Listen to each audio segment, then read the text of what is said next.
Saudara-saudariku yang terkasih, salam sehat dan sukacita selalu, berkah dalam.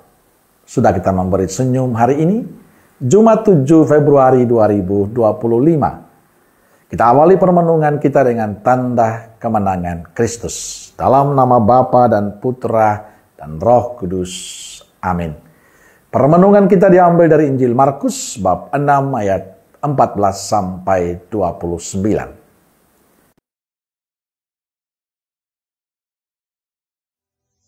Raja Herodes juga mendengar tentang Yesus, sebab namanya sudah terkenal, dan orang mengatakan, Yohanes Pembaptis sudah bangkit dari antara orang mati, dan itulah sebabnya kuasa-kuasa itu bekerja di dalam dia.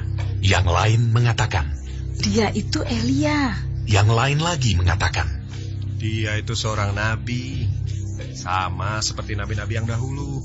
Waktu Herodes mendengar hal itu, ia berkata, bukan. Dia itu Yohanes yang sudah kupenggal kepalanya dan yang bangkit lagi.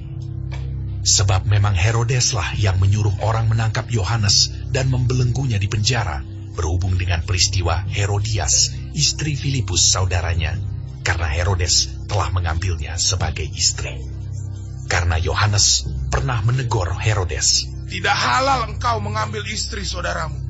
Karena itu, Herodias menaruh dendam pada Yohanes dan bermaksud untuk membunuh dia, tetapi tidak dapat, sebab Herodes segan akan Yohanes, karena ia tahu bahwa Yohanes adalah orang yang benar dan suci, jadi ia melindunginya. Tetapi apabila ia mendengarkan Yohanes, hatinya selalu terombang-ambing, namun ia merasa senang juga mendengarkan dia.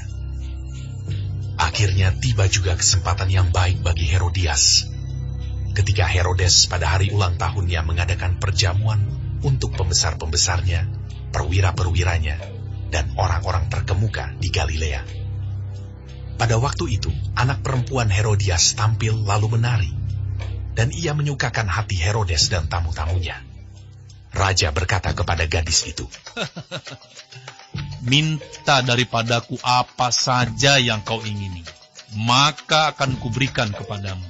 Lalu bersumpah kepadanya, apa saja yang kau minta akan kuberikan kepadamu, sekalipun setengah dari kerajaanku.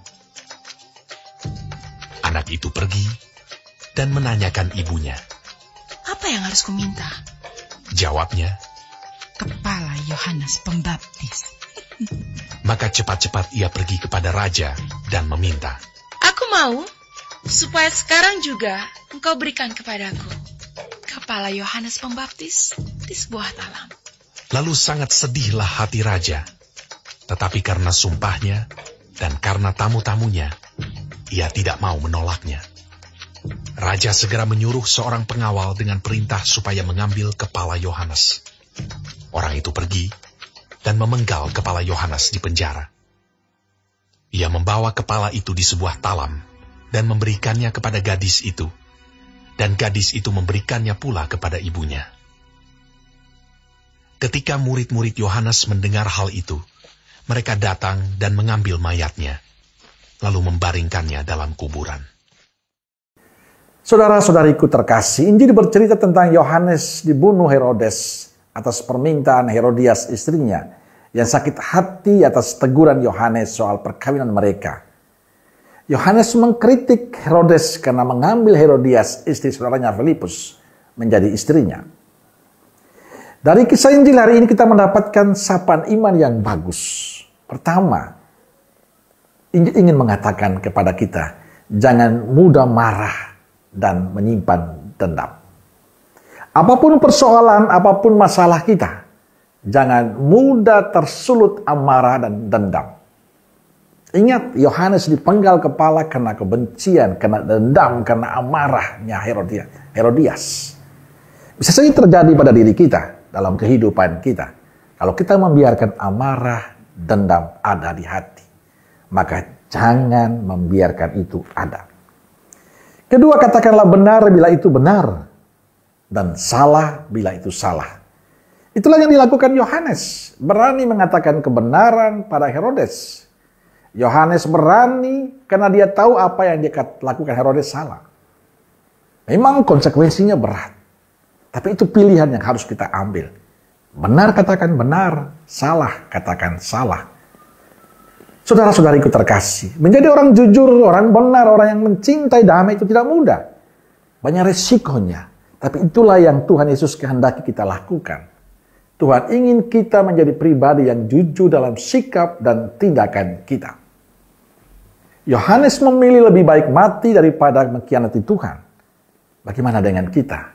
Semoga Injil hari ini memberikan inspirasi untuk kita semua. Selalu menjaga hati kita sebagai tempat kasih dan damai tumbuh dengan baik. Dan katakanlah itu benar kalau benar. Dan katakanlah salah kalau itu salah. Amin. Semoga Allah yang Maha Kasih memberkati saudaraku sekalian, Bapa, Putra, Roh Kudus. Amin. Roh Kudus Nazaret, doakanlah kami. Amin. Berkah dalam.